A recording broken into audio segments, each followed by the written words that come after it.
Welcome to day 321 of the New Way. I'll read Luke 23:13 through 17. Pilate called together the chief priests, the rulers, and the people, and said to them, "You brought me this man as one who was inciting the people to rebellion.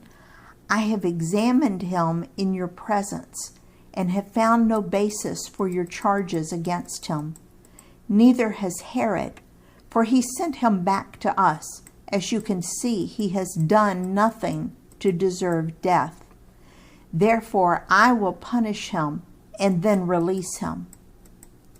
Note that the earliest manuscripts do not contain verse 17. That verse, possibly added by a scribe, is a duplicate of Matthew 27:15 and Mark 15:6, so we will cover it there. Again, we see that even though Pilate wanted to release Jesus because neither he nor Herod found anything worthy of death, he seemed to have no power to enforce his judgment.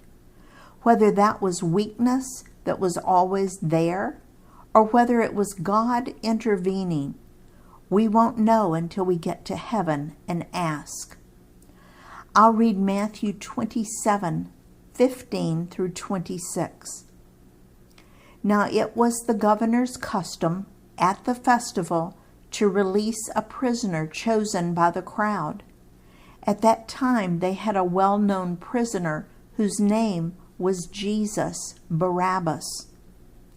So when the crowd had gathered, Pilate asked them, "Which one do you want me to release to you, Jesus Barabbas or Jesus who is called the Messiah?" For he knew it was out of self-interest that they had handed Jesus over to him. While Pilate was sitting on the judge's seat, his wife sent him this message: "Don't have anything to do with that innocent man, for I have suffered a great deal today in a dream because of him." But the chief priest and the elders persuaded the crowd to ask for Barabbas and to have Jesus executed. "Which of the two do you want me to release to you?" asked the governor. "Barabbas," they answered. "What shall I do then with Jesus, who is called the Messiah?" Pilate asked. They all answered, "Crucify him." "Why? What crime has he committed?" asked Pilate. But they shouted all the louder, "Crucify him." When Pilate saw that he was getting nowhere, but that instead an uproar was starting, he took water and washed his hands in front of the crowd. "I am innocent of this man's blood," he said. "It is your responsibility." All the people answered, "His blood is on us and on our children." Then he released Barabbas to them, and he had Jesus flogged and handed him over to be crucified. Now I'll read Mark 15:6 through 15. Now it was the custom at the festival to release a prisoner whom the people requested. A man called Barabbas was in prison with the insurrectionists who had committed murder in the uprising. The crowd came up and asked Pilate to do for them what he usually did. "Do you want me to release to you the King of the Jews?" asked Pilate, knowing it was out of self-interest that the chief priest had handed Jesus over to him. But the chief priest stirred up the crowd to have Pilate release Barabbas instead. "What shall I do then with the one you call the King of the Jews?" Pilate asked them. "Crucify him," they shouted. "Why? What crime has he committed?" asked Pilate. But they shouted all the louder, "Crucify him." Wanting to satisfy the crowd, Pilate released Barabbas to them. he had Jesus flogged and handed him over to be crucified. In Luke 23:18 through 25. But the whole crowd shouted, "Away with this man! Release Barabbas to us!" Barabbas had been thrown into prison for an insurrection in the city and for murder. Wanting to release Jesus, Pilate appealed to them again, but they kept shouting, "Crucify him! Crucify him!" For the third time he spoke to them, "Why? What crime has this man committed? I have found in him no grounds for the death penalty. Therefore I will have him punished and then release him." But with loud shouts they insistently demanded that he be crucified, and their shouts prevailed. So Pilate decided to grant their demand. He released the man who had been thrown into prison for insurrection and murder, the one they asked for, and surrendered Jesus to their will. We will look at the account recorded by John tomorrow.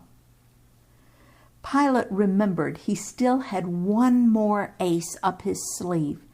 He remembered that the Romans had a custom of releasing one Jewish prisoner at Passover. But when he tried to release Jesus, they demanded Barabbas instead. Here's what I found about Barabbas in these passages. He was well known to the people. His full name was Jesus Barabbas, or Jesus, son of Abbas. The bar means son of in Aramaic, the common language of Jesus' day. He was an insurrectionist attempting to overthrow the government, and he killed someone during the insurrection, so that he was a murderer. Now I want you to take just a minute and picture Barabbas sitting in the dungeon. He's been arrested and tried for his crimes. His sentence is crucifixion, but it hasn't happened yet. When suddenly the cell door swings open and the soldier tells him he's free to go. Do you see the picture of your salvation? You and I have been tried and sentenced to death by a holy God who says the wages of sin is death. We are doomed to everlasting death, and there's nothing we can do to fight it or change it. We are hopelessly lost. Then Jesus says, I'll pay the price for his or her sins. Set him or her free. We are free, free to live for all eternity. You should also note that Pilate's wife sent him a message during the trial. Yet Pilate continued to allow the Jewish leaders to take control and overrule his judgment.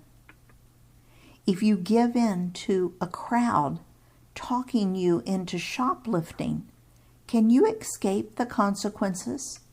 Of course not. You can't blame it on them.